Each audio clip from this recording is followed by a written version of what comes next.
When I was 14, my dad sat me down at the edge of his garage workbench, wiped the grease from his hands, and said something I never forgot. Alex, if you ever want to build something that lasts, treat your work like it's your reputation, with care, consistency, and silence. That stuck with me. Not the kind of quote you plaster on an Instagram reel, but the kind that embeds itself under your skin and shows up 20 years later when you're hammering away at your dream with no one clapping.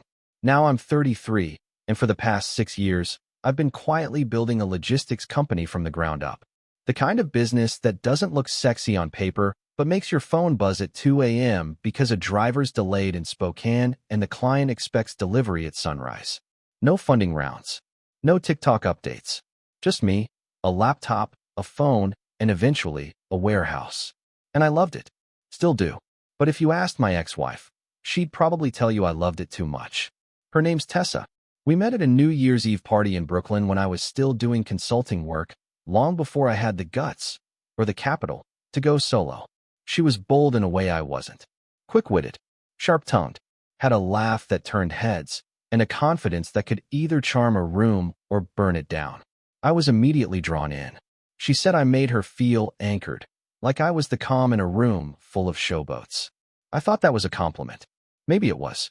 For a while, things were great at first. I was working long hours, sure, but we made time. Tessa loved that I had ambition, until ambition started taking up more space than she was comfortable with. At first it was small comments. Harmless, almost flirty. You treat that startup like it's your mistress. Don't forget you've got a real wife at home. I'd laugh, brush it off, bring her flowers on Tuesdays, make her coffee before my 6 a.m. Zooms. I thought I was balancing it well enough. She still smiled when I walked in. Still curled up next to me on the couch, even if I had to pause the movie to take a call. Then came the passive digs. Guess I'll go to dinner alone again. Let me know if your schedule ever opens up for, I don't know, your actual marriage. I started feeling guilty for things that used to make her proud of me. I tried to course correct, pushed meetings to later in the day, skipped my weekly check-in with the warehouse manager so I could go to her friend's wine tasting. But the tone had already shifted. I was a ghost in our house. Not absent physically, just background noise. The first real crack came one Sunday morning. I was working on the couch, finalizing some invoices, when she walked in wearing a new dress, black, low cut, nothing subtle about it, and asked if I liked it. I said, "Of course, you look amazing," barely glancing up. She paused, arms folded. "You didn't even really look."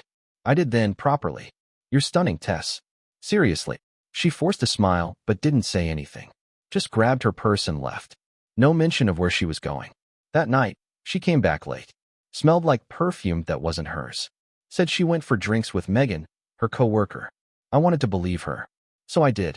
Looking back now, there were a dozen little signs I chose to ignore. The sudden interest in late-night yoga. The phone she started turning face down on the table. The work retreats on weekends that didn't add up because I knew for a fact her company didn't do retreats. Once, I asked her point-blank if she was seeing someone else. She laughed. Laughed like it was the most ridiculous thing I'd ever said. "Alex, if I wanted to cheat, don't you think I'd at least pick someone who wasn't broke from building a delivery empire?" That one stung. She was joking, at least, I think she was, but it stuck with me.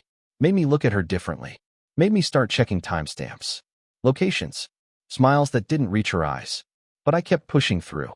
I told myself it was just a rough patch. Every couple hits one eventually, right? Besides, I had bigger things to focus on. My company had finally landed a contract with a regional grocery chain. That deal alone was going to pay off our mortgage, and then some. I was too close to let it slip. When I told her the news, she barely looked up from her phone. "Cool," she said, scrolling through her messages. "Does that mean you'll finally have time to take me to Lake Tahoe like you promised 2 years ago?" I told her I'd book something next month. She rolled her eyes. "Yeah, next month. Always next month with you." That night, I stood outside our bedroom door listening to her whisper on the phone. Not laughing, not giggling, just murmurs. Gentle, like she was comforting someone. Or being comforted. I didn't open the door. I just went downstairs and sat in the dark, thinking about my dad's advice again. How you treat your work like it's your reputation. And how maybe I'd spent so much time building mine that I forgot to notice someone else was busy destroying theirs behind my back. The next morning, she was already gone. Said she had a team hike for work. I didn't ask questions. Just packed my laptop and headed to the office. But something gnawed at me all day. A knot in my stomach that wouldn't go away. And that was the day I decided to check the home security logs.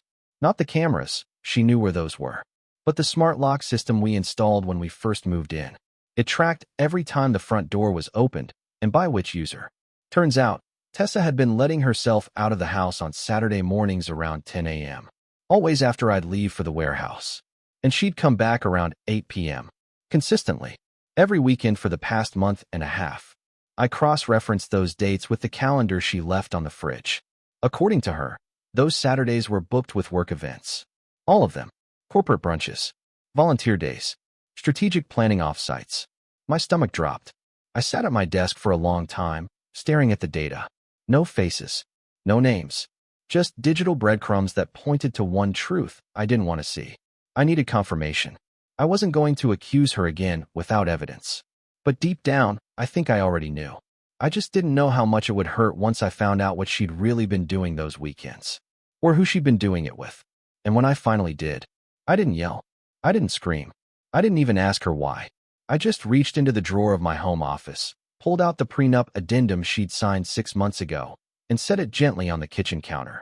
She'd laughed when I first asked her to sign it. Said I was paranoid. That we were solid. That she'd never betray me. But she signed it anyway, because she never thought I'd catch her. I waited 3 days before saying anything. Not out of cowardice, at least, that's what I told myself, but because I wanted to be calm. Precise. There's a difference between reacting and responding, and I wasn't going to give Tessa the satisfaction of seeing me flinch. I needed to be sure. I needed to know exactly what she was doing with my Saturdays. So that week, I paid a visit to an old friend from college, Danny, who worked for a private investigations firm uptown. We weren't close, but close enough that he owed me a favor. I didn't go in asking for dirt, just timelines, patterns. I wanted truth, not ammunition. Danny didn't ask many questions. He saw the look in my eyes and just nodded. You'll have something by the weekend, he said. Stay busy until then. Staying busy was the easy part. My business was scaling fast, faster than I anticipated. But for the first time, I couldn't enjoy it. The same screens and spreadsheets that used to make me feel grounded now felt like distractions from a slow-burning fuse in the walls of my own home. I'd catch myself staring off mid-email, replaying conversations with Tessa from months ago, trying to spot the moment she'd stopped choosing me. Was it when I missed her cousin's engagement dinner to meet with a supplier from Cincinnati? Or when I told her I didn't want to go to Bali for her best friend's wedding because it was 2 weeks before our product launch? Maybe it wasn't a moment. Maybe it was a slow accumulation, like rust creeping along a steel beam, quiet, corrosive, invisible until something finally breaks. Friday came. Tessa was already talking about her retreat that weekend. She asked if I could pick up groceries before she left. I said sure. She kissed my cheek and went back to texting someone she wouldn't name. I noticed her password had changed. The next day, Danny texted, "Meet me. You're going to want to sit down." I drove to his office, heart pounding, palms clammy despite the cold air. He didn't sugarcoat it. Just dropped a file in front of me like it weighed 100 pounds. "Her name's Sienna," he said, flipping the folder open. "They've been meeting at the same place 3 blocks from your house. A rental property, Airbnb. Booked every Saturday under a fake name. Here's the reservation history." I stared at the printout. Same listing, different aliases. All paid through gift cards. No paper trail. Except there was. Danny was good at what he did. Too good. There were photos, too. Tessa, in that same black dress, walking up to the house with a man I didn't recognize at first. Tall, messy hair, lean build. Something about him felt vaguely familiar. Then Danny slid another photo forward. Him, shirtless, arm around her waist. Her laughing, leaning into him, like they were the ones married. I felt the air leave my lungs, like someone had sucker punched me from behind. That's Marcus," I muttered. Danny raised an eyebrow. "You know him? He used to work with me," I said, still staring. "Intern. 2 years ago. I helped him get a job at a logistics firm across town. We grabbed drinks once." Danny was silent. I didn't say anything for a long time. Just sat there, hands clenched. Not angry yet, just hollow. Like my body hadn't caught up to the betrayal. Like it was buffering. I went home and said nothing. Tessa came back around 9 p.m. that night. Said the retreat ended early. She smelled like hotel soap and red wine. I asked how it went. She said, productive. And that was that. I slept in the guest room that night. Said I needed to be up early for inventory checks. She didn't press it, but I knew. And now I couldn't unknow it. The next week was the worst of my life. She kept doing it. Like clockwork. Every Saturday, I'd leave for the office, pretending like I hadn't seen the pictures. She'd head to yoga or wellness events and come back with stories that sounded like bad improv. I started documenting it. Not because I needed more proof, but because I needed the anger to build. I needed to feel it fully before I acted. Otherwise, I'd crack. I'd scream. And screaming meant weakness. She was different now, too. Sharper. Colder. Like the more I drifted emotionally, the more she leaned into control. She started criticizing my clothes, my food choices, my sleep schedule. You really think that shirt fits you? You're not 25 anymore. Do you even care about what you put in your body? God, Alex, you've become so robotic. You don't even laugh anymore. I wanted to laugh. I wanted to tell her that being cheated on tends to kill your sense of humor. But I bit my tongue. Then, one night, she crossed a line I hadn't prepared for. It was a Wednesday. I'd just gotten home from a supplier dinner, and she was waiting on the couch, wine glass in hand, eyes glassy. Her voice was slow and deliberate, tipsy but not drunk. I've been thinking, she said. Maybe we should sell the house. Start fresh. Somewhere warmer. Maybe Miami. I froze. Why would we sell the house? She smiled. The kind of smile that says she knows something you don't. It's just, this place doesn't feel like home anymore. Does it? I didn't respond. She tilted her head. You work all the time. I'm always alone here. Feels like a museum. Maybe we cash out and figure out who we are again. That's when it hit me. She wasn't just having an affair. She was testing the waters. Trying to see if I'd bend. If I'd agree to liquidate the one asset that still tied us together, and then what? She'd ride off with half. Disappear into a new life with Marcus? Not happening. Still, I didn't take the bait. I said I'd think about it. That seemed to satisfy her. But it wasn't just the affair anymore. It was the gaslighting, the manipulation, the way she'd twist the blade every time I tried to breathe. One night, I was brushing my teeth and noticed she'd changed the family photo in the hallway. Used to be one of us at our wedding. Now it was a solo shot of her in a white dress on a boat somewhere I'd never been. Just her. No ring. I stared at it for a long time. She was erasing me, piece by piece, prepping the stage for her next act. And still, she acted like nothing was wrong. Like she was the wounded one. Like I was the absentee husband and she was just surviving. Then came the birthday dinner. Mine. I hadn't planned anything. Didn't really want to. I'd assumed Tessa would at least acknowledge it. Maybe cook something or drag me out to a restaurant. But when I walked in that evening, she was already dressed in heels, hair curled, perfume thick in the air. Happy birthday, she said, pecking my cheek. I'm heading out. I blinked. Out? Where? She hesitated for half a second, just enough to register. Megan's having a rough night. Girl stuff. I promised I'd be there. I looked at her. Really looked. She wouldn't even meet my eyes. I didn't ask. I just nodded. Of course. She smiled. You're the best. And just like that, she was gone. I stood in the hallway, staring at the empty space where our photo used to hang. The silence in the house felt heavier than it ever had before. I sat at the kitchen table with a glass of water and a slice of stale banana bread I found in the fridge. Happy birthday to me. That night, I made a decision. This wasn't a rough patch. This wasn't a communication breakdown. This was war. And if she wanted to treat me like a stepping stone on her way to Marcus, then fine. I'd let her climb. I'd let her gloat. And then I'd make sure the ground disappeared beneath her the second she thought she'd reached the top. I started putting things in motion the next morning. Quietly. Methodically. The prenup addendum she'd signed was airtight. But I needed to make sure every part of the exit plan was locked. I met with my lawyer, Jane, a firecracker of a woman who'd handled my business incorporation and knew every inch of our marital agreements. She'd warned me when I first brought up the idea of adding a fidelity clause. Alex, most people don't think they'll need this kind of thing until they do. If she signs it, you hold the cards. And I did. She'd signed it without reading the fine print. Said she trusted me. That trust would be her undoing. But first, I had to let the final betrayal play out. Let her lie one more time. Let her laugh behind my back. Let her say something she couldn't take back. It was strange, really, how the worst betrayal didn't even hurt as much as I expected. By the time I reached the bottom, I wasn't broken. Just done. The heartbreak had already happened in slow motion, like a slow leak that drains the tank drop by drop until you realize you've been running on fumes for months. I didn't feel the dramatic collapse you see in movies. No shouting into the void. No smashing glasses or punching walls. I just woke up one morning, stared at the ceiling of the guest room I'd been quietly sleeping in for a week, and realized I didn't miss her anymore. I missed the idea of her, of us, of what I thought we had. But her?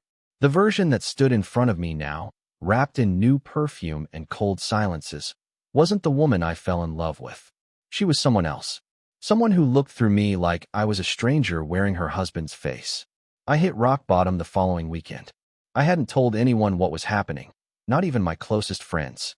I was ashamed, honestly. Ashamed that I hadn't seen it. Ashamed that I'd been so wrapped up in building my company that I'd missed the slow unraveling of my marriage. But shame festers in silence, and eventually it has nowhere to go but out. It was Sunday afternoon, and I'd been sitting on the floor of my office for hours, surrounded by files and contract copies. I hadn't eaten, barely slept. The house was empty again. Tessa was shopping for art with Megan. At least that's what she texted. She didn't bother adding a smiley face this time. I found myself scrolling through my phone, pausing on photos from our first year together. Lazy beach days, hotel breakfasts, selfies at gas stations with coffee cups and crumpled maps. I didn't cry. I just stared, like I was looking at someone else's life. Someone who still believed people didn't change. Then my phone buzzed. It was a delivery confirmation. A bouquet. Dozen white orchids. Sent to our address. But addressed to Tess. From Marcus. No message. No card. Just his name. And that, somehow, was the moment that snapped the last thread. Not the affair. Not the lies. The audacity of sending flowers to my house. I stared at the message, then slowly stood up. I didn't even realize I was shaking until I tried to pour a glass of water and spilled half of it on the counter. My hands weren't trembling out of heartbreak anymore. This was something else. Something cleaner. Resolve. That night, I opened a blank Google Doc and started planning. Not revenge, strategy. I wasn't going to scream. I wasn't going to confront. I wasn't going to beg her to stay or ask why she'd left me in all but name. I was going to quietly, methodically take back every inch of myself that I'd given away. First, I doubled down at work. My co-founder, Maya, noticed the shift instantly. "You okay?"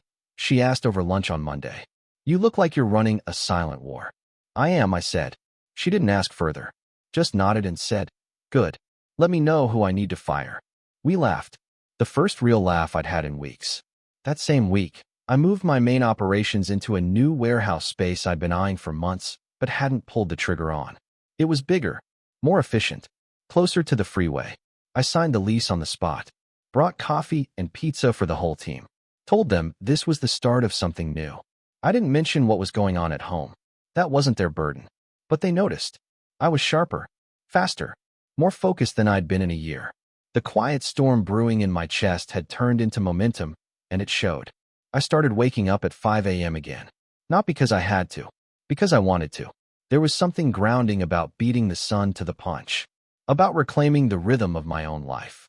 And little by little, I started building myself back, not the version that existed inside the marriage, but the version I'd lost somewhere between "I do" and "I don't recognize you anymore." I started going back to the gym. Nothing crazy, just a slow return to the routines I'd abandoned. I dusted off my old record player, started cooking again, made a rule that I wouldn't touch work after 8 p.m. Even when Tessa was home, which was rarely, I made space for me.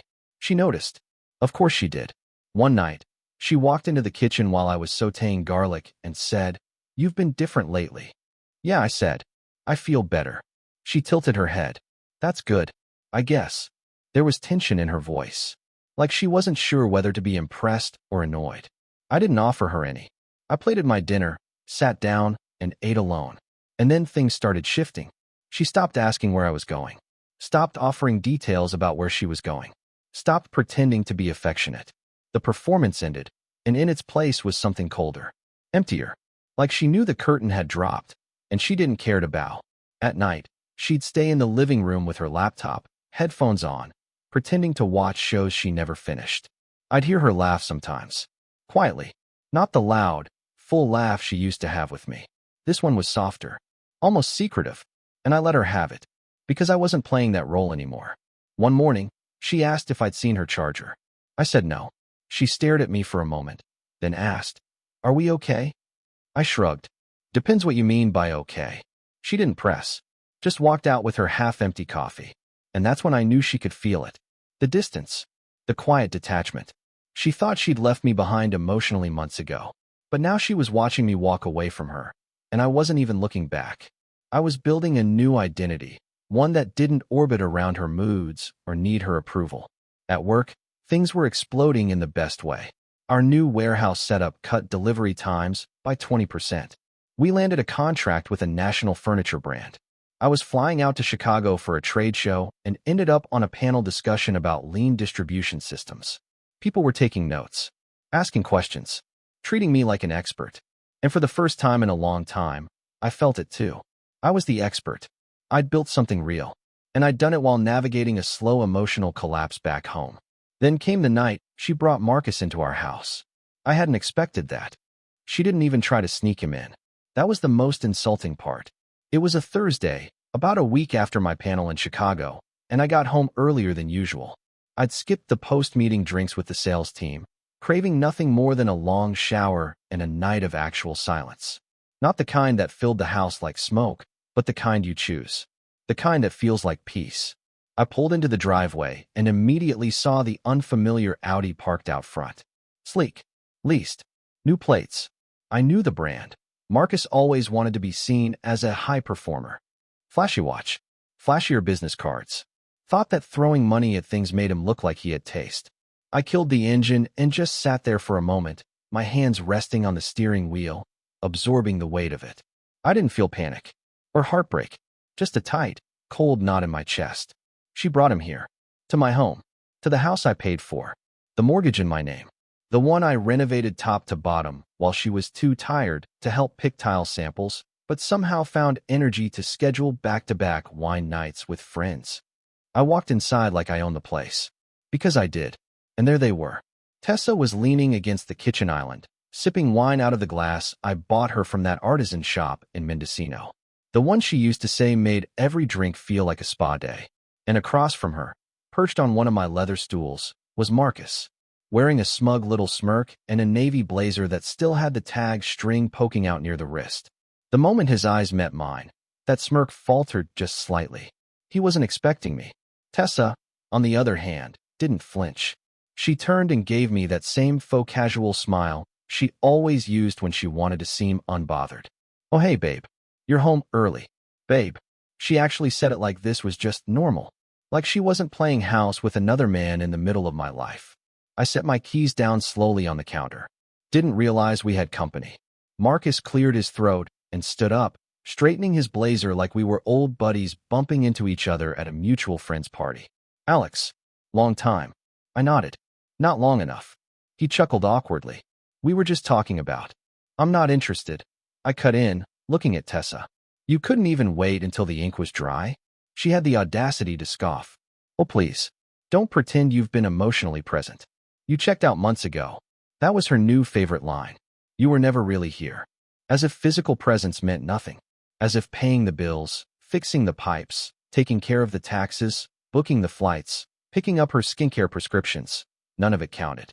Because I didn't send enough heart emojis in the middle of inventory day. Marcus looked like he wanted to disappear.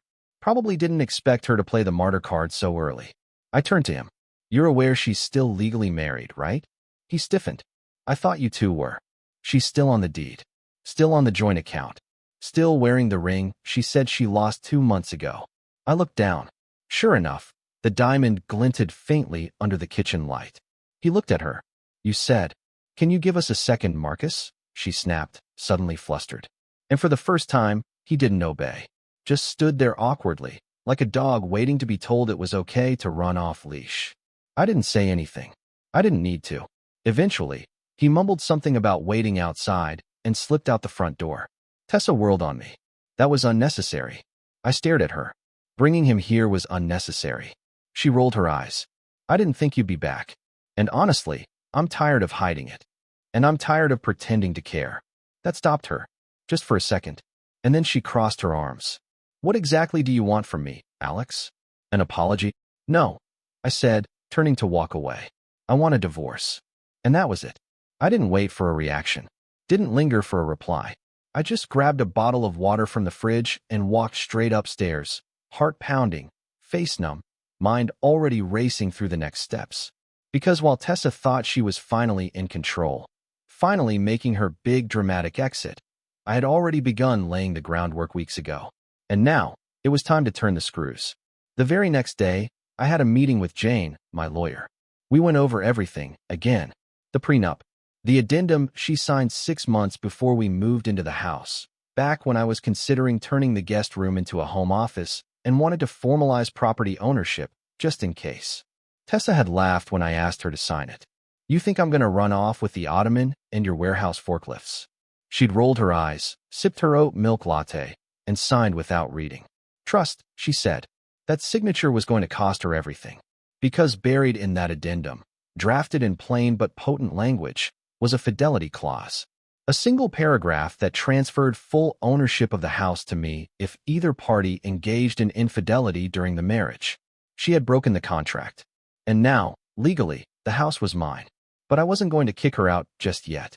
Not before she buried herself deeper. Because here's the thing. People like Tessa, when they think they've won, they get sloppy. They get bold. They start showing off. So I waited. Over the next 2 weeks, I played it cool. Detached. Polite. I didn't move out. Didn't argue. Didn't even sleep anywhere new.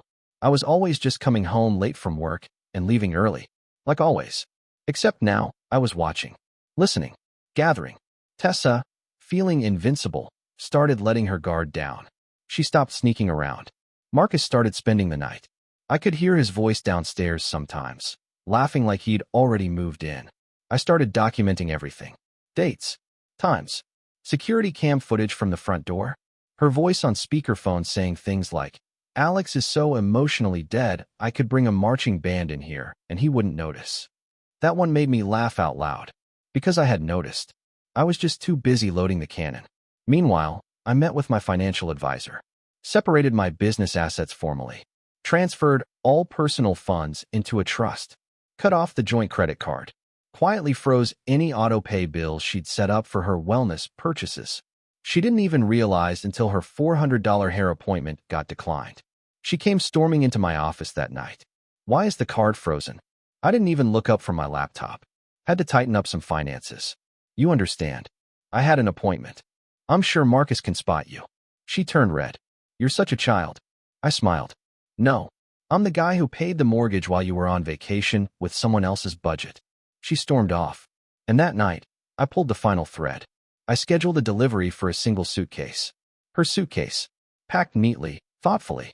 All her essentials. Just enough to get her through a weekend. And right on top, a copy of the prenup addendum. Highlighted. Signed.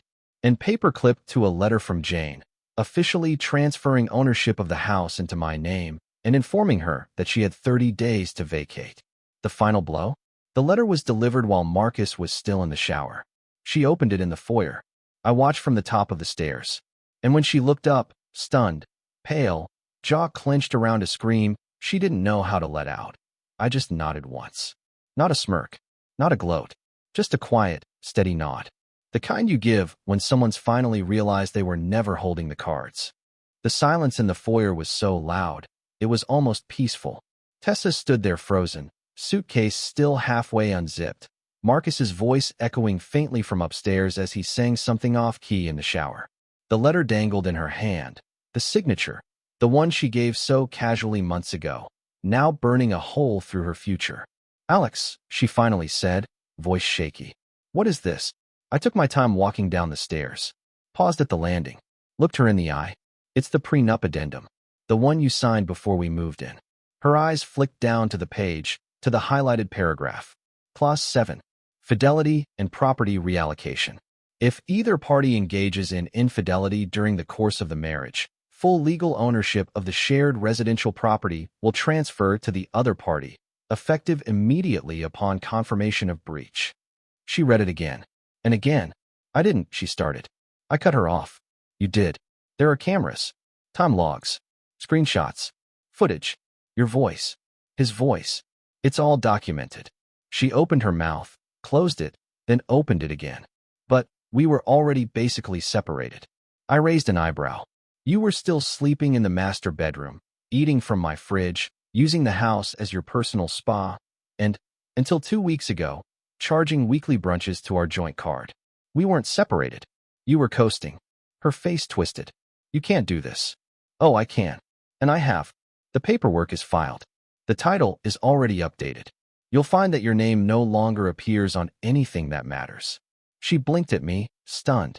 You've got 30 days to find a new place, I continued. Legally, I only needed to give you 7. I gave you 30. I'm not heartless. The look she gave me was a cocktail of disbelief, rage, and dawning panic. You're punishing me.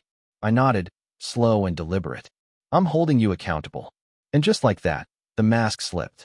She dropped the letter and stormed toward the staircase. Marcus, she yelled. Get out of the shower. He came stumbling out 10 seconds later, towel wrapped around his waist, confused and wet, and very much in the wrong place at the wrong time. Tessa turned to him, voice shrill. We need to go? Now. Marcus looked at me, then back at her. What's going on? She shoved the prenup into his chest. He's kicking me out. Marcus tried to process it. Wait, how? I thought you said. Just get dressed. I didn't stay for the show. I walked out to the backyard and sat under the pergola I built with my own hands 2 summers ago, when things still felt worth saving. I could hear them arguing through the open windows. Could hear drawers slamming and feet stomping.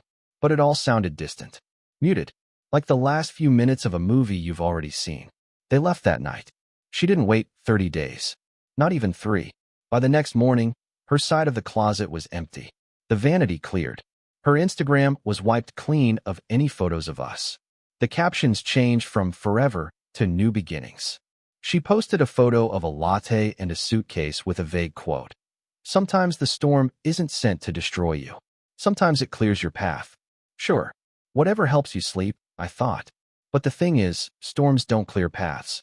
They reveal who built their foundation to last, and who was always standing on sand. Tessa moved into a short-term rental with Marcus. At least, that's what I heard through mutuals. I didn't check. Didn't care. I didn't block her. I just muted her across every platform, like turning down a song that used to mean something, but now only grates. Within 3 months, they'd broken up. Marcus wasn't built for real life. He liked the thrill of sneaking around, the drama of forbidden flings. But moving in with the woman you helped dismantle her own marriage? That's a different game. Reality has a way of draining the fantasy out of a relationship. Apparently, he lost interest fast. Ghosted her for a week. Then she found out he was texting someone from his new job. Some intern. Irony writes better punchlines than I ever could. She showed up at my warehouse one afternoon in May. Unannounced. Sunglasses too big for her face. Thin sweater, even though it was warm out. She looked tired. Brittle. Like someone who hadn't been sleeping much. My assistant didn't recognize her and buzzed her in. Alex, she said, standing in the middle of my office like a lost child. Can we talk? I stared at her. There's nothing to talk about. She pulled off her sunglasses. Her eyes were red. I made a mistake. No, I said, calm and steady. You made a series of choices. She didn't deny it. Just looked down at her shoes. I miss us. No, you miss the stability. The house. The security. The man who paid for brunch and oil changes and never asked questions when you needed space. I leaned back in my chair. But the man who gave you all that? He doesn't live here anymore. She swallowed hard. I lost everything. I shrugged. You bet everything on Marcus. And he folded. I thought that I'd always be here, that I'd just keep absorbing it. Smiling? Funding your exit strategy. Silence. I stood up and walked around the desk. Let me be clear, Tessa. I don't hate you. I don't wish you pain. But I also don't owe you comfort anymore. Tears welled in her eyes, but I didn't move. I didn't reach for tissues. I let her feel it. She left without another word. A week later, the final divorce documents were signed. No alimony. No property splits. No emotional drama. Just ink on paper and silence between us. And me? I kept building. I hired 2 new managers. Expanded to a second distribution center. Got featured in a trade magazine under Entrepreneurs to Watch. I started dating again, not because I needed someone, but because I finally felt whole on my own. And the house. It's quieter now. Peaceful. There's a record player in the living room again. A hammock in the backyard. Sometimes, I sit out there at night with a glass of bourbon and watch the stars and think about how far I've come. Not from heartbreak, from forgetting myself. Tessa didn't ruin my life. She reminded me to protect it better. And now? Now I guard it like a man who knows exactly what his time is worth. Because the truth is, you can lose the woman. You can lose the house, the comfort, the illusion. But if you keep your name, your mind, your spine, you never lose. You just start again, smarter, sharper, and absolutely untouchable. And in the end, when all the noise dies down, and everyone who underestimated you fades into the background, there's only one thing left to say. Welcome home. When I was 14, my dad looked me in the eye and told me I was too much trouble to raise. No yelling, no dramatic outburst, just those 7 words, like he was reading a weather forecast. And the next week, I was on a Greyhound bus with a duffel bag and a handwritten note for a woman I'd met maybe twice in my life. His second cousin on his mom's side, a woman named Esther. She lived in a little town 2 hours away, ran a flower shop, and had a reputation in the family as being soft-hearted, which I guess made her the perfect dumping ground for a kid no one wanted. My name's Philip. I'm 28 now, but I still remember that bus ride like it happened yesterday. I had a Walkman with dying batteries, one hoodie, a pair of sneakers with holes in the soles, and the crushing realization that I wasn't going home. I wasn't going back to the squeaky bunk bed in the corner of my little sister's room, or the chipped kitchen table where my mom chain-smoked while filling out crossword puzzles. I wasn't even allowed to say goodbye to my dog. It's better this way, my dad had said. Rip off the Band-Aid. They didn't come with me to drop me off. My dad paid the driver extra to make sure I got off at the right stop. That was his version of love, I guess. Financial transactions in place of human emotion. The only person who even hugged me goodbye was my little sister, Riley, and even she looked confused the whole time, like she wasn't totally sure if I was being punished or rescued. The thing is, I wasn't some delinquent kid. I didn't do drugs. I didn't run with gangs. I wasn't failing school. I talked back sometimes, sure, and I had a temper, especially when my dad would call me useless or when my mom would pretend not to notice the bruises. But I was just a kid trying to survive a house full of resentment and pressure and silence. And apparently, I failed that test. So off I went. Esther met me at the bus stop with a homemade sandwich and a thermos of lemonade. She didn't say much at first, just asked if I liked roast beef and if I got carsick easily. She drove a dusty green pickup that smelled like lavender and dirt. The windows didn't roll down all the way, and the glove compartment wouldn't close. But when she dropped me off at her tiny house with the creaky screen door and mismatched curtains, she pointed at the couch and said, "That pulls out into a bed. I'll make you some soup." Just like that. No judgment. No lectures. Just soup. She never asked what happened, and I never volunteered. I think we had an unspoken agreement. She wouldn't make me relive it, and I wouldn't pretend I didn't need someone to care. Over the next 4 years, Esther became the closest thing I ever had to a real parent. She taught me how to budget, how to patch drywall, how to unclog a drain without panicking. When I got a C in math, she made pancakes and said, "You'll do better next time." When I got an A in history, she framed the test. Not the report card, just the single test. It hung in the hallway between her bathroom and the laundry closet until the day she passed. And that's the thing. She passed when I was 19. Lung cancer. Never smoked a day in her life. But life isn't fair like that. I worked part-time at the flower shop with her those last 2 years, and when she got too tired to manage it, I took over. Ran it while going to community college at night. And when she died, she left it to me. All of it. The shop, the truck, the mortgage-free house, and a letter that ended with, "You were never too much, Philip. You were just too much for them." I haven't seen my parents since I was 15. They never visited. Never called. Never wrote. My sister sent me one postcard when she turned 16, said she missed me. I wrote back, but I never heard from her again.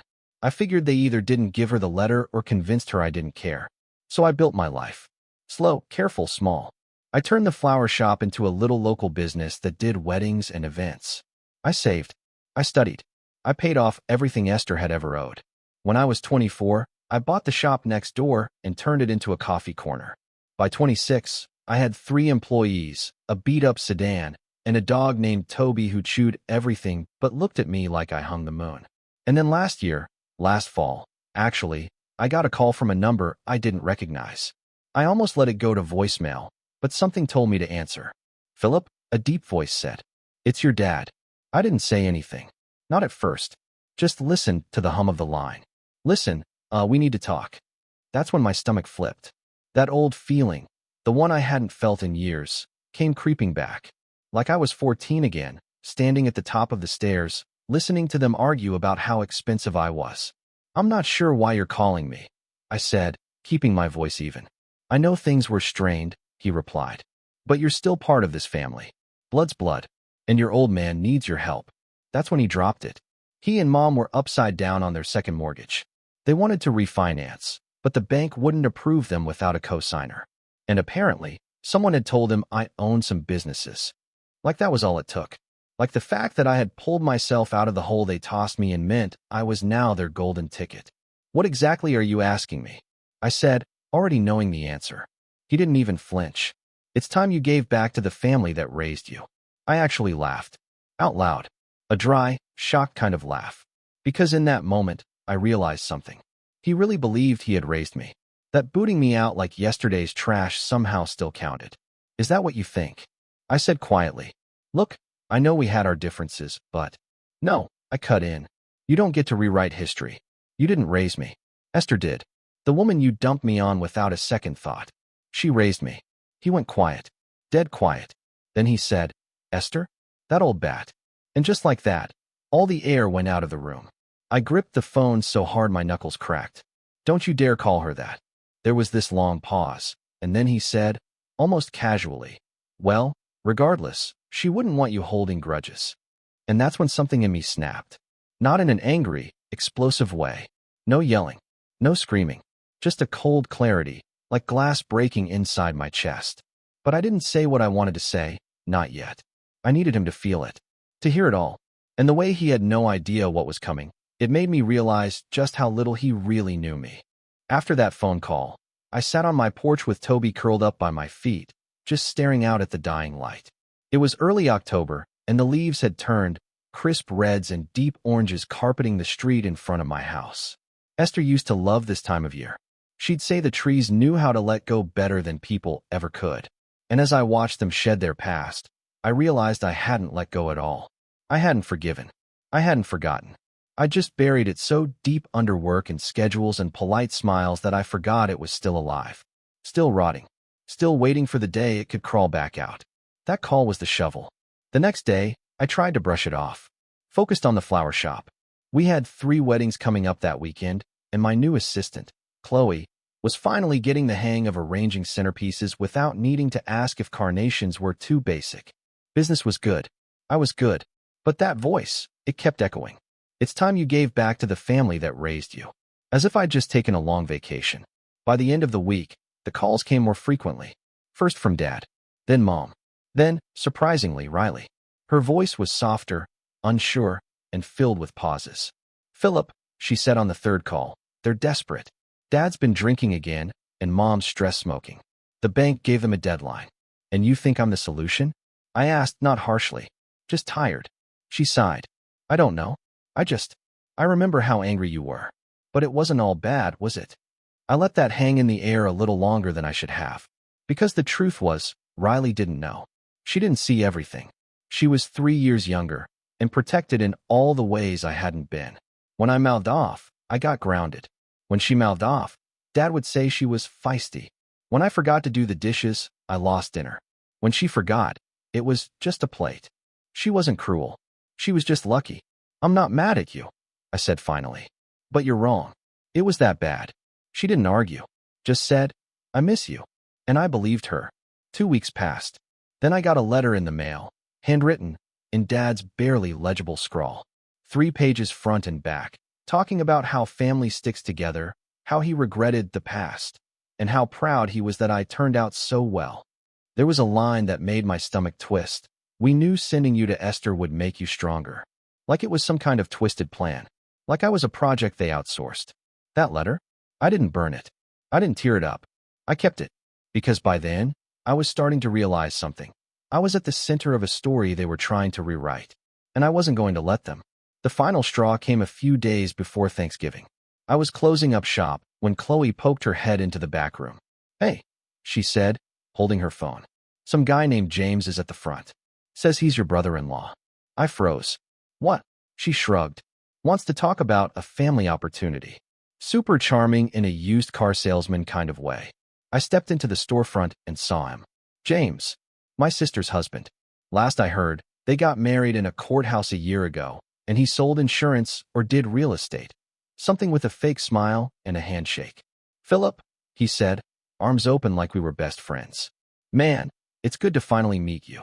I didn't shake his hand, just crossed my arms and stared. What do you want? He didn't miss a beat.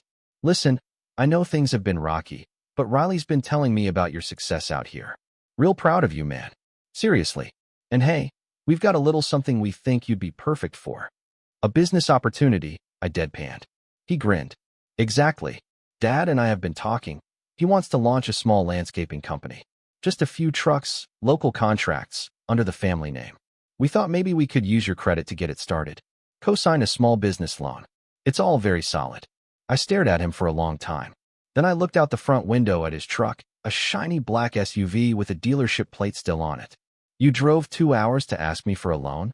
He chuckled, like we were joking around. Come on, man. Don't think of it like that. Think of it like family helping family. I stepped closer. You do realize I haven't seen or heard from my parents in over a decade, right? He blinked. Yeah, but Riley told me you were, what did she say, emotionally distant. We figured maybe this was your way of reconnecting. I almost laughed. I really did. Because this level of delusion, it was almost impressive. I suggest you get back in your SUV, I said, voice low, and drive home before I do something very unfamily-like. He raised his hands. Whoa, no need to get hostile. Then don't come into my store pretending we're friends. He left after that, muttering something about how I was still bitter. Chloe didn't ask questions, bless her, just handed me a coffee and went back to pricing tulips. But that night, I couldn't sleep, because now they were involving my sister. My little sister. The one person I still had a soft spot for. And I couldn't tell if she was in on it, or being used like I had been. Then came Thanksgiving. I had planned to spend it alone. Cook a small meal. Watch bad movies. Maybe walk Toby through the empty park. But at 9:13 a.m., my doorbell rang. It was Riley, and she was crying. I'm sorry, she said before I could even open the screen door. I didn't know they were going to do that. I let her in, made coffee, let her talk. She told me everything. How Dad was trying to get the house reappraised to qualify for a bigger loan. How Mom had maxed out 3 credit cards trying to keep up appearances. How James convinced them that the prodigal son would swoop in and fix everything. They think because you're successful, you owe them something, she said quietly. They don't see what they did as wrong. They think Esther was a favor. I clenched my jaw. She was the only person who ever treated me like I mattered. I know, she whispered. That's why I came. She reached into her bag and pulled out a folder. Inside were copies of emails, bank statements, texts. One in particular stood out, a thread between James and my dad discussing leveraging Philip's guilt and presenting the business as a tribute to Esther. I wanted to puke. They were going to use her name? I said, eyes burning. Riley nodded. They already had logos made. Esther's lawn and garden. Like it was some wholesome family legacy. And that was it. The breaking point. The moment I realized this wasn't just about money. It was about legacy. About them rewriting the past in permanent ink. Using my name and Esther's memory as a foundation for a lie. They didn't just want my help. They wanted my story. My identity. My success. And they were going to drag her name through the mud to do it. I stared at the folder in my lap. At the printouts. At the fake smiles. At the names of banks and institutions I'd never heard of, all preparing to bet on a history that never existed. Then I looked at Riley. You were part of this, I said. Not angrily. Just a fact. She swallowed. I thought if I helped. I thought maybe it would make them stop. Make them happy.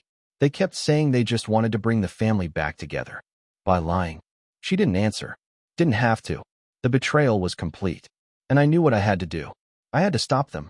Not just for me, but for Esther. For every person who ever got erased, repackaged, or rewritten because it made someone else feel better. After Riley left that day, everything felt different. I didn't cry. I didn't yell. I didn't punch walls or scream into the void like I might have when I was younger. I just shut down, like a house turning off its lights one room at a time. The world outside kept moving. Cars passed. Leaves fell. Someone laughed across the street. But inside me, there was this stillness. A quiet sort of devastation I hadn't felt in years. I took the folder she left, walked it into my bedroom, and tucked it in the bottom drawer of my nightstand. I didn't want to look at it again. Not yet. Because every word, every fake promise and plan scribbled in those emails felt like a punch in the chest. They were going to use Esther's name. That's what broke me. They weren't just trying to guilt-trip me. They weren't just trying to claw their way into the life I built. They were going to drag her, my real family, into their mess. Pretend like she was part of their story. Like she had anything to do with the people who left me on a bus with a sandwich and a note. That night, I didn't eat. I curled up on the couch with Toby at my feet, the TV playing some holiday special on mute. I couldn't bring myself to sleep in Esther's room. Even after all these years, I still thought of it that way. Her quilt was still folded at the foot of the bed. Her dresser still had the little ceramic bowl of fake pearls she wore to church every Easter. It felt like walking into a chapel. The next morning, I called in sick to the shop. Chloe didn't ask why. She just said, "Take the time you need," and that was that. Esther would have liked her. The silence dragged on for days. I started ignoring calls, even from Chloe and Riley. My inbox filled up. Orders started backing up. I stopped showering. I stopped eating. And eventually, I stopped caring. Because the truth is, I thought I was done hurting over them. But there's a special kind of pain that comes with being used by the same people who threw you away. A pain that doesn't shout, it whispers. It tells you maybe you were never enough. Maybe everything you built was just compensation. Maybe they were right to send you away. That voice, the one that used to belong to my dad, was back in my head. You're too much trouble. You cost too much. You were never worth the effort. It's hard to explain what rock bottom feels like when you've already lived there once. But it's not a single moment. It's a slow erosion. Like waking up one day and realizing your roots have been yanked out from under you, and you're just floating through your own life, untethered. The turning point wasn't dramatic. There was no inspirational montage. It was Wednesday afternoon. Cold. Raining. I opened the front door to let Toby out, and he refused to go. Just stared at me, shivering. And that's when I saw it, his ribs. He'd lost weight. Not much. Just enough to be noticeable. Just enough to tell me he'd been feeling my spiral and starving quietly with me. I broke. Not loudly. Not violently. I just sank to the floor right there in the doorway and pulled him into my lap. He didn't protest. Just laid his head on my chest like he knew. "I'm sorry," I whispered into his fur. "I'm so sorry." I fed him. Gave him a proper bath. Sat with him while he ate, watching each bite like it was holy. Then I stood up, showered, shaved, and changed the sheets on Esther's bed. And for the first time in a week, I looked in the mirror and didn't flinch. That was the first brick. Over the next few days, I went back to the shop. Quietly. No announcement. No drama. Just opened the doors, turned on the lights, and got to work. Chloe was already holding the place together. She didn't say, "I told you so." She just handed me a clipboard and said, "We have 3 weddings this weekend and 1 bridezilla who keeps changing her color scheme." That was the second brick. I got busy. Cleaned out the back room. Started ordering seasonal arrangements ahead of time. Reworked the schedule so my team had more time off. Took Toby for long walks every evening, even when it rained. Especially when it rained. By Christmas, I had filled 2 notebooks with plans, expansion ideas, budgeting goals, even a potential online shop. Chloe caught me sketching a layout one day and said, "I knew you'd come back better." I didn't feel better. Not yet. But I felt clearer. Like all the noise had been stripped away and only the truth remained. And the truth was this. They never saw me. Not really. Not as a son. Not as a person. Just as a burden. Then later, a resource. A line item on a ledger they thought they could cash in. But Esther? She saw me. She saw who I was and who I could become. She gave me room to fail without punishment. Space to grow without fear. And the best revenge, the real, lasting kind, wasn't about yelling or proving a point. It was about thriving. About becoming someone they could never control. Someone they couldn't rewrite. In early January, I got a call from a local journalist who had seen the shop's holiday window display. She asked if I'd be open to a feature about small businesses that survived the pandemic. I agreed. We talked for over an hour. I told her about Esther. About inheriting the shop. About rebuilding. I didn't mention my parents, not once. But when the article came out, there was a photo of me and Toby in front of the storefront, and the headline read, From abandoned to blooming. How one man turned a second chance into a community treasure. The next week, business doubled. People came in saying they read the article, how moved they were, how much they loved the story. I smiled. Thanked them. Sold a lot of roses. But it wasn't until Riley showed up again that I realized the article had reached beyond this town. She was shaking. They saw it, she said, eyes wide. Dad saw it. I didn't react. Just leaned on the counter and waited. They're furious. He said you're trying to turn the family into villains for sympathy. I blinked. I didn't mention them at all. I know that, she said quickly. But he thinks everyone will. He thinks people will connect the dots. Especially with the timing. What timing? She looked nervous. They're still trying to launch the landscaping business. But no one's biting. The bank pulled their offer. Said something about credit risk and public reputation. I tilted my head. Public reputation? She hesitated. James kind of ran his mouth on Facebook. Tried to capitalize on your article. Said they inspired you. People called him out. Dug into old posts. The whole thing turned into a mess. I didn't smile. Not outwardly. But inside, a small, cold satisfaction bloomed. They're talking about suing you, she added. That did make me laugh. On what grounds? I asked. Being raised properly? She didn't laugh with me. Instead, she placed something on the counter. A thick, yellow envelope. What's that? I asked. A copy of Dad's will, she said softly. And a letter from Mom. I stared at the envelope. It felt radioactive. He's rewriting it, she said. Taking you out officially. Says if you won't contribute, then you won't benefit. Not that there's anything left. I never expected there to be, I replied.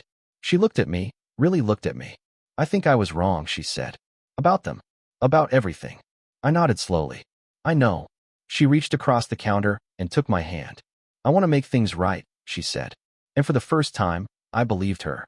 By the time spring rolled in, the town had thawed. The cherry trees downtown were blooming, and so was my business. The shop was busier than ever. Chloe had taken over most of the day-to-day operations, which freed me up to focus on growth, planning, and, more quietly, something else. Something personal. Something sharp. See, after Riley dropped off that envelope with my parents' updated will and my mother's letter, which was, by the way, a masterclass in passive-aggressive manipulation, I only ever wanted the best for you. Philip, you always were a sensitive boy. I started thinking less like a son and more like a strategist. For the first time in my life, I wasn't reacting to their chaos. I was studying it. I didn't open the letter right away.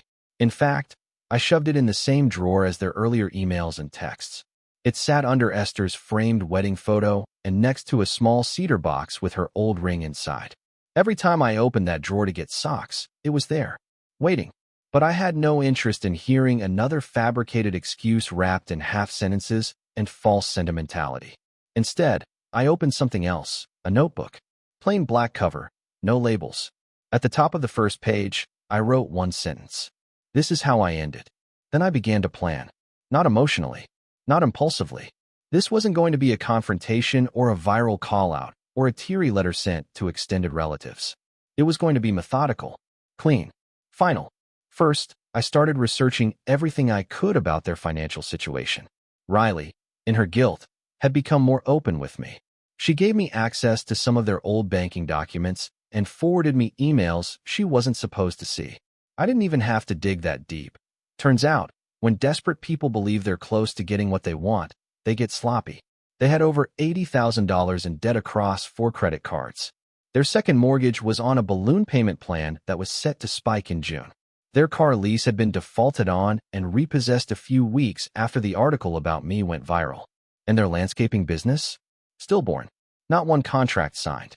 The bank had pulled the funding completely, and now they were scrambling to apply under a different name, claiming it was a fresh venture. Which led me to the next piece of the puzzle. Esther's name. They were still trying to use it.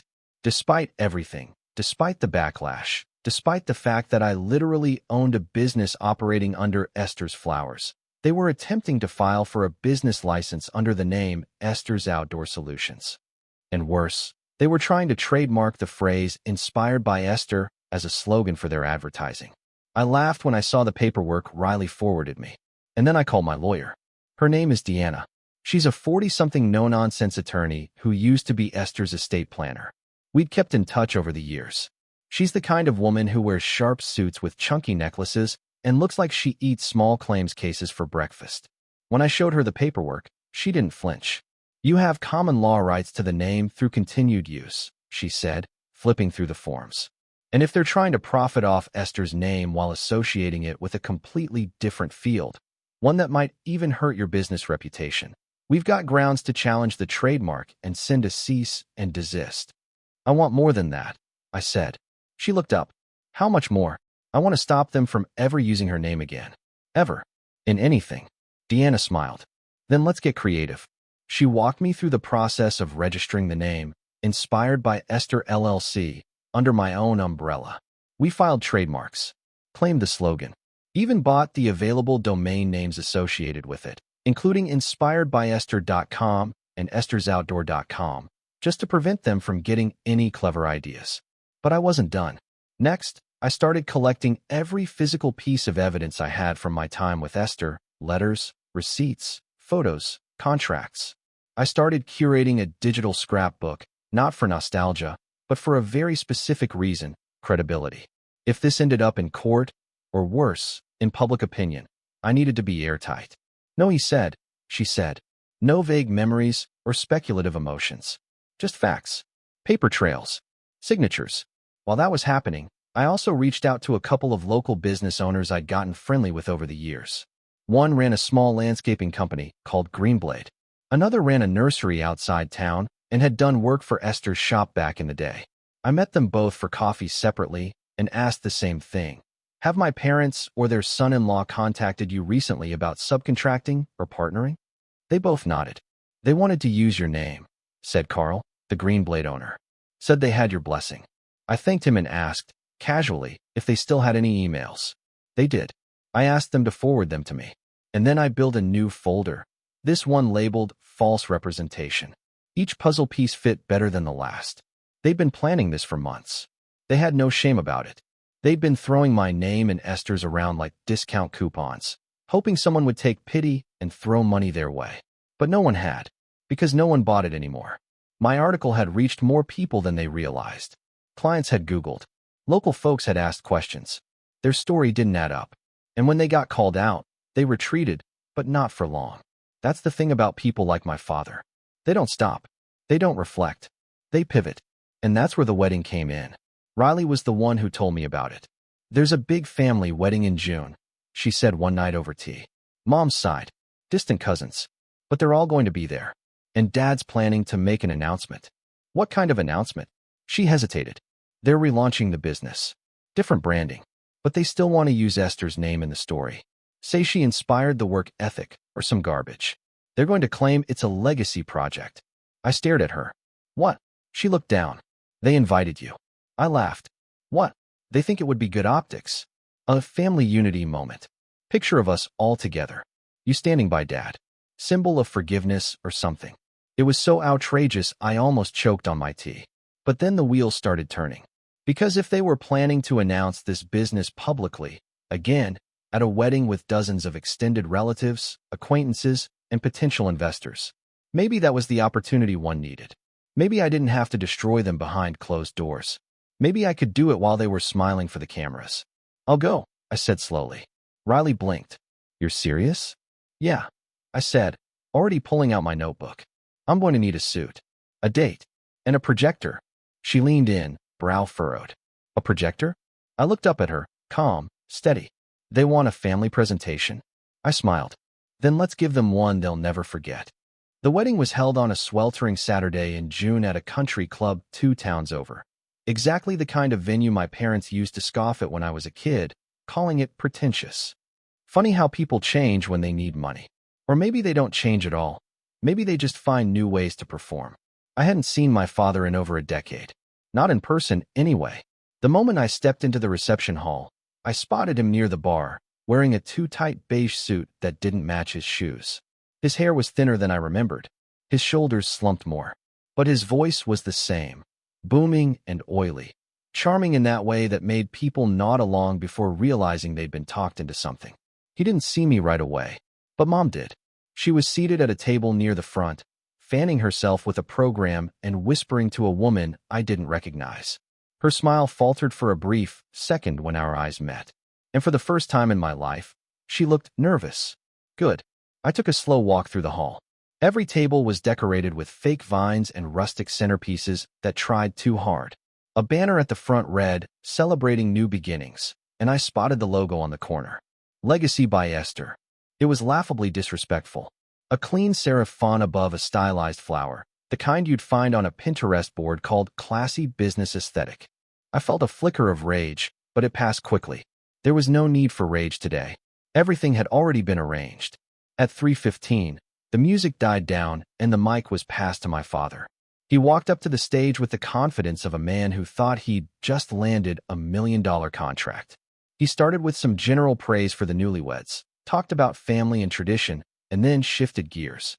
As many of you know, he said, our family has always been built on hard work, grit, and strong values. And we're proud to carry those forward into a new chapter. He gestured toward the screen behind him. A logo appeared. Legacy by Esther. This, he continued, is more than a business. It's a tribute. A tribute to a remarkable woman who represented everything good in our family. Humility, resilience, dedication. I could feel Riley stiffen beside me. She was holding a folder in her lap under the table, just in case I needed it. I didn't. We're launching a boutique landscaping and outdoor design company next month, Dad went on. And we're doing it in Esther's name. Because her values inspired us.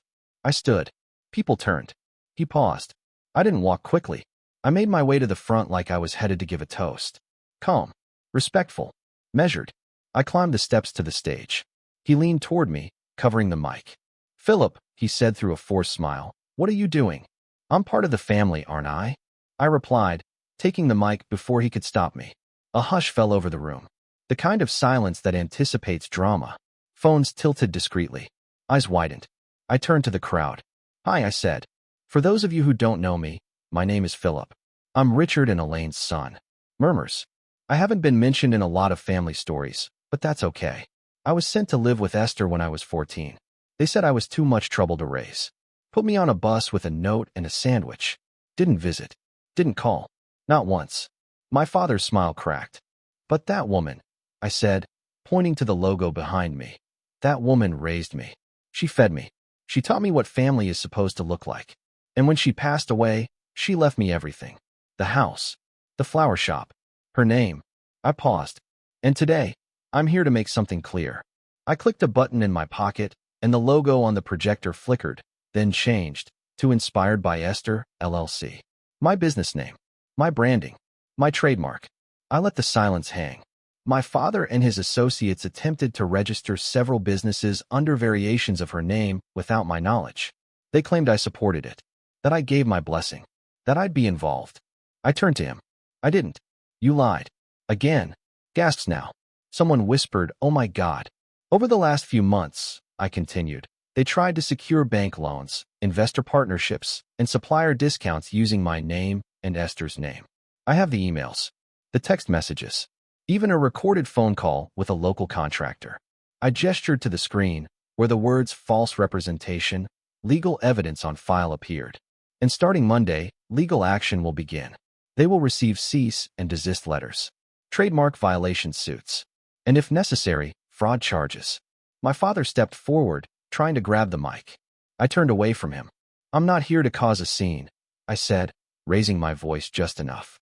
I'm here to defend the only person who ever loved me like a son. I won't let you use her. Not her name. Not her story. Not her legacy. I looked at the guests. You're free to support their business if you'd like. But you should know who you're really supporting. I set the mic down on the stand. Enjoy the wedding. And I walked off the stage. It took about 4 minutes for chaos to erupt. People started whispering, some standing and leaving. A few came over to me, quietly thanking me for the truth. One elderly woman took my hand and said, I always wondered what happened to you. Esther talked about you like you were gold. My father didn't come after me. Neither did my mother. They stayed at their table, frozen, pale. My mom looked like she might cry. My dad looked like he'd swallowed broken glass. And Riley? She stood next to me the whole time, silent and steady. Outside, in the parking lot, I took a deep breath. The air smelled like cut grass and early summer. Toby was waiting in the back seat of my car, tail thumping when he saw me. "I'm done," I said to no one in particular. And I was. On Monday, the legal wheels turned. Deanna sent the letters. We filed the trademarks. I bought ads on Google that redirected every search for Legacy by Esther or Esther's Outdoor to my website, with a respectful message clarifying that Esther's legacy was being misused. 2 weeks later, their Facebook page was deleted. Their domain was pulled down. Their credit line frozen. The final nail came when I posted a formal open letter to my site, outlining the truth with attached documents. It never went viral, but it didn't have to. The right people saw it. And they didn't recover. The business dissolved quietly in late July. James skipped town. My parents went silent. No apologies. No calls. Just silence. Riley visits sometimes. She brings pie. Helps at the shop. She's doing better. I think she finally sees things clearly now, too. I kept the suit I wore that day. Still hangs in the back of my closet. Not because I want to remember the wedding, but because it reminds me that dignity is quiet. Truth is powerful. And revenge? Revenge doesn't need shouting. It just needs to be finished. And I finished it.